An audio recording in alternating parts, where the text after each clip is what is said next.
Hi guys, welcome back to my channel. It's your girl Keisha, and in today's video I am going to continue the part 2 of my journey of my fibroid removal. All right, if this is a video that you're interested in, why not continue to watch my video? Don't forget to like, subscribe to my channel, and share my video. Also remember to press that notification bell so that whenever I upload a video, you will be first to be notified. All right, so this is a continuation, part 2. Would have done part 1 of my video. There you will hear how I discovered I had my fibroid and leading up to my myomectomy. So in this video, as I said, I'm going to talk about my experience, what I have experienced having a myomectomy, my first major operation. And if you feel free to leave a comment, ask a question, let me know what you think. If it's something that you're interested in, why not continue to watch my video? And don't forget to press the subscription button so whenever I upload a video, you'll be first to be notified. So guys, yes, so during my consultation with my gynecologist, so he explained to me everything that needs to be done, the approach that he's going to take. So because my fibroid, one of my fibroids was very, very large, he explained to me that sometimes when they do fibroid removal, there are different approaches to this. So in this case, because of the size, he could not have done a robotic removal of the fibroids. So I had to have an open removal of my fibroid, where he would have done a vertical incision below my belly button and not under my bikini line. All right, so that's one of the things that he explained to me. And obviously for me, I just wanted this fibroid out, knowing that it causes a lot of issues when it comes to me going to the loo. All right, so 15th of September 2022, I decided that I was going to have a myomectomy. Yes, a myomectomy, and where I would have received an open surgery, a major operation. And he also explained to me that I would need to spend one night in intensive care, and again, it's my first operation. I mean, that's their approach that they normally take, because obviously they want to make sure, because of the high vascularity in the uterus, is always at a risk for bleeding and so on and so forth. So guys, the only thing I remembered is when when I followed the process, I went to admission and all of that. Bearing in mind, I would have had all my pre-assessments and all of these things. So yeah, so I went on the day of admission. I was admitted into hospital. Then I was transferred now to the theater room.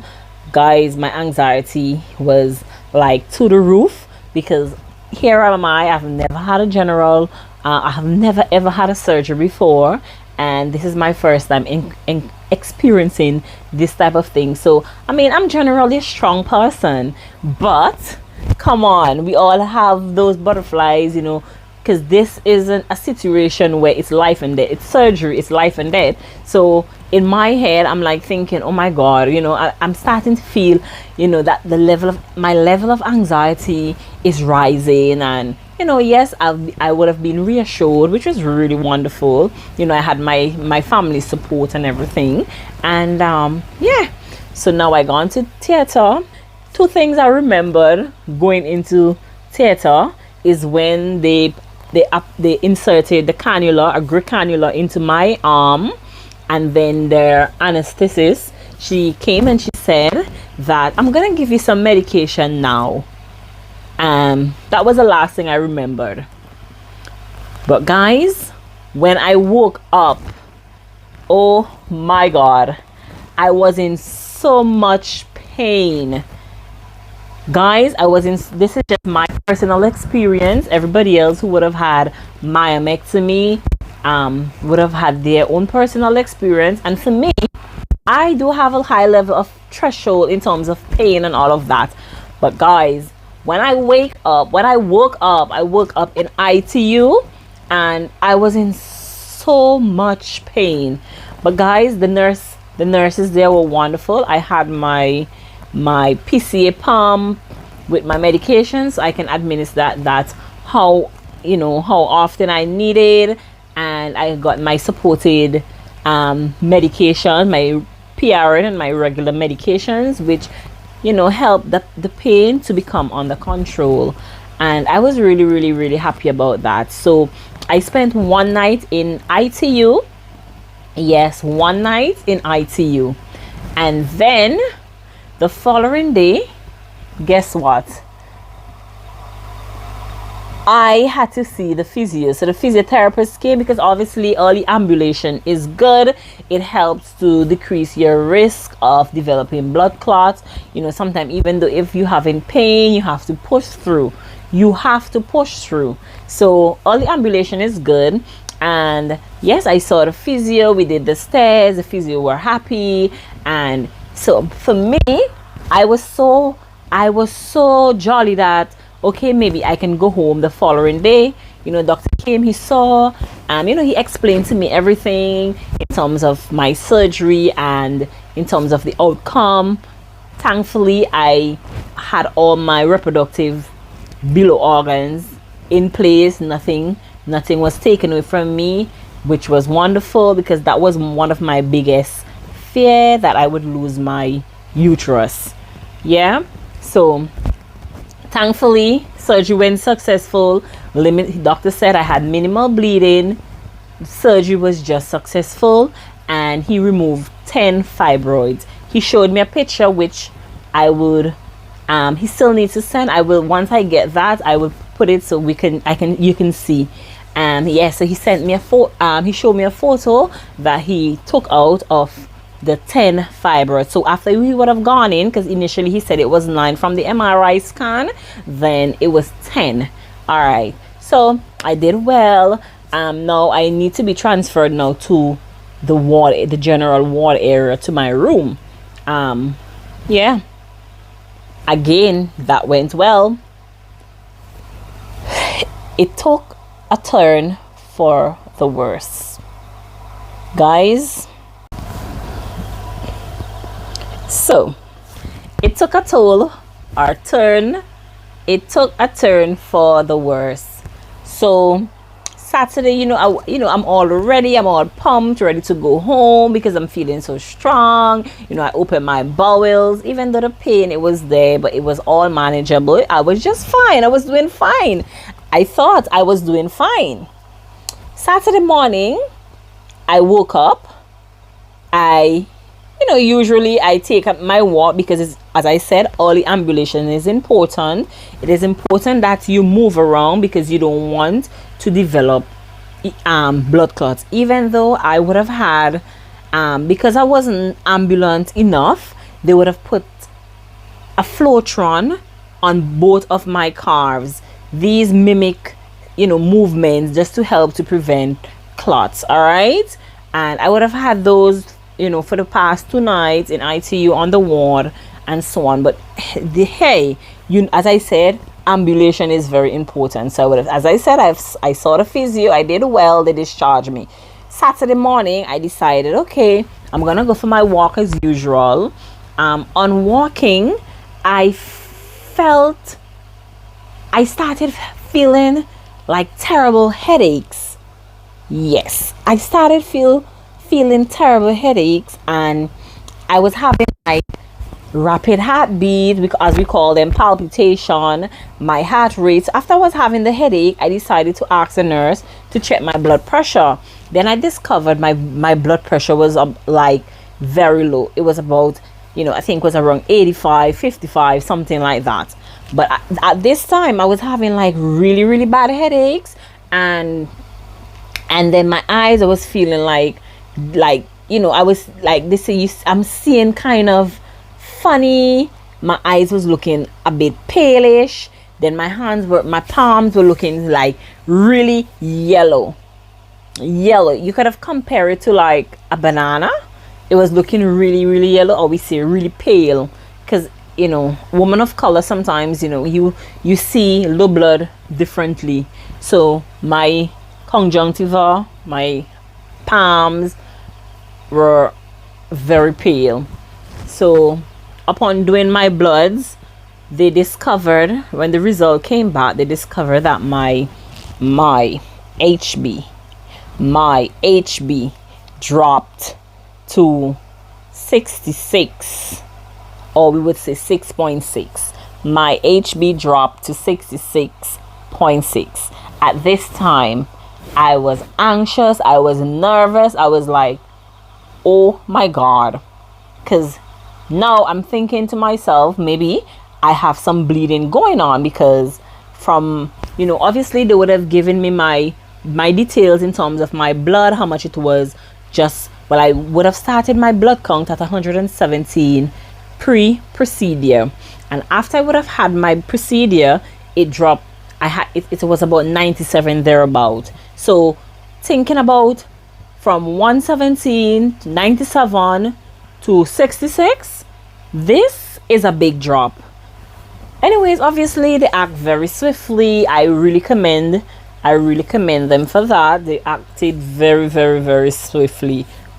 Big up to my hospital, big up to my doctor, big up to my anesthesiologist. They acted very, very swiftly. Then they decided that they wanted to do an emergency CT scan of my abdomen with contrast. Yes, an emergency CT scan with contrast.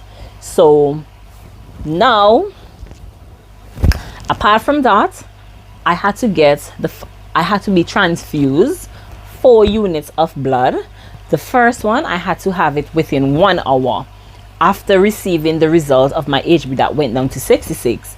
Then after getting that, my headache, it was not that bad, but I still had it, but it was not that bad.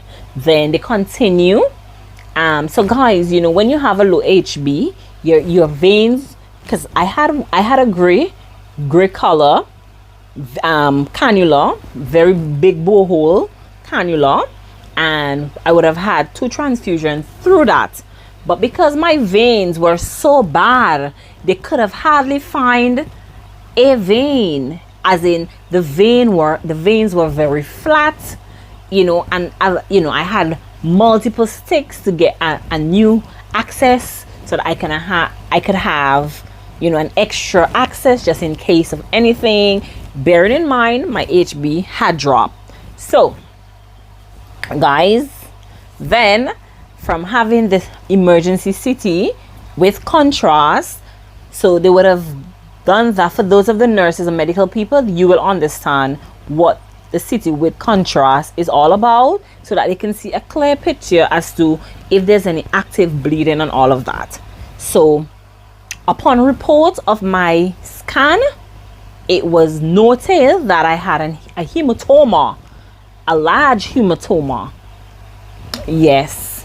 So there I would have had some seeping going on. So where I had the very large fibroid is where I would have had the hematoma. So thankfully they would have acted swiftly. They noted that I had that, and yeah, so they treated me. I had like 4 units of blood transfused. Then before I had the 4 units, I would have had the first 2.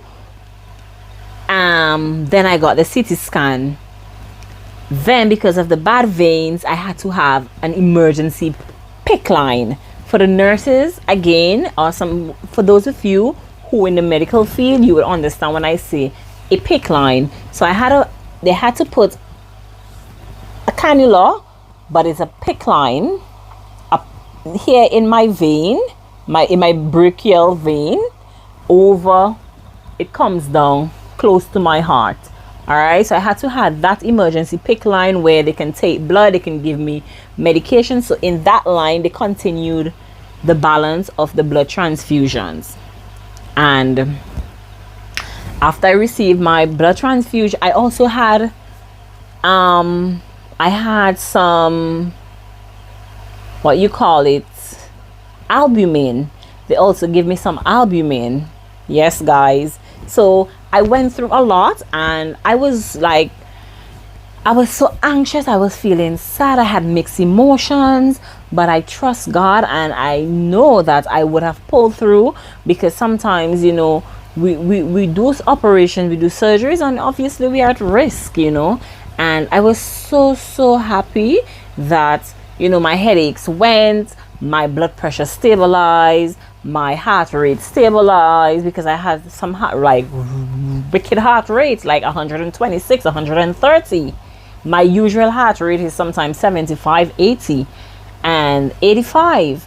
So after having my blood transfusion and everything, my vital signs were all stabilized, and I was kept in hospital because, again, as I said, I was so frantic to go home. And sometimes we have to be patient, you know. We really even though I was a patient, I am a nurse. As a patient, we still have to be patient in character. We have to learn to wait. So here I am now thinking, what if I had gone home? What if? So I was happy that everything went well. You know, my doctors reassured me, and yeah, so that was my journey. I was a bit out of it, tired, feeling, you know, weak and lethargic, and so I'm like, all this for a myomectomy. But guys, I pulled through, and I'm doing fine. So today's like, I just decided that I'm gonna share my story, because I know sometimes there are people who are going through similar situation, and sometimes they're a bit fearful in terms of, you know, following that next step to get whatever procedure that they need to help to correct the situation that they're in, right? Yeah, so my pain is minimum. You know, obviously I'm moving about, and the only thing is that I have to have injections for like 2 weeks. Yeah, those injections help to prevent blood clots, so I have to have those injections for 2 weeks, continue with my pain medications and so on and so forth. Yeah, so guys, that has been my tremendous story of having a myomectomy. The pain wasn't, afterwards the pain wasn't so bad, but so now I am just on the road to recovery, and, you know, doing the things that I was told, and not to do things. There are certain things that I can't do at the moment, pulling, pushing, toting heavy stuff and all these things.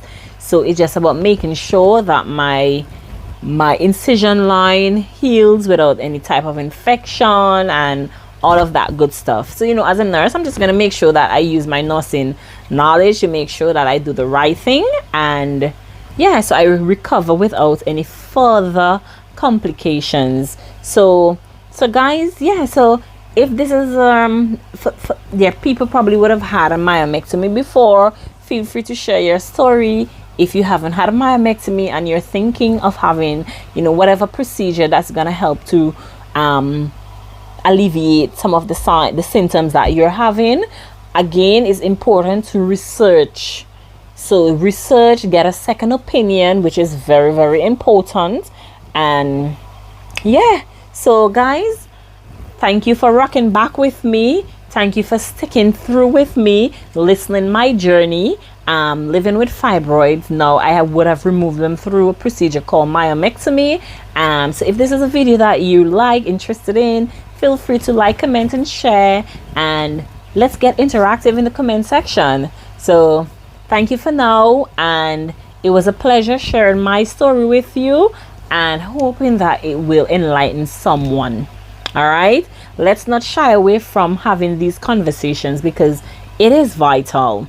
All right, so bye for now, and thank you for rocking back with me.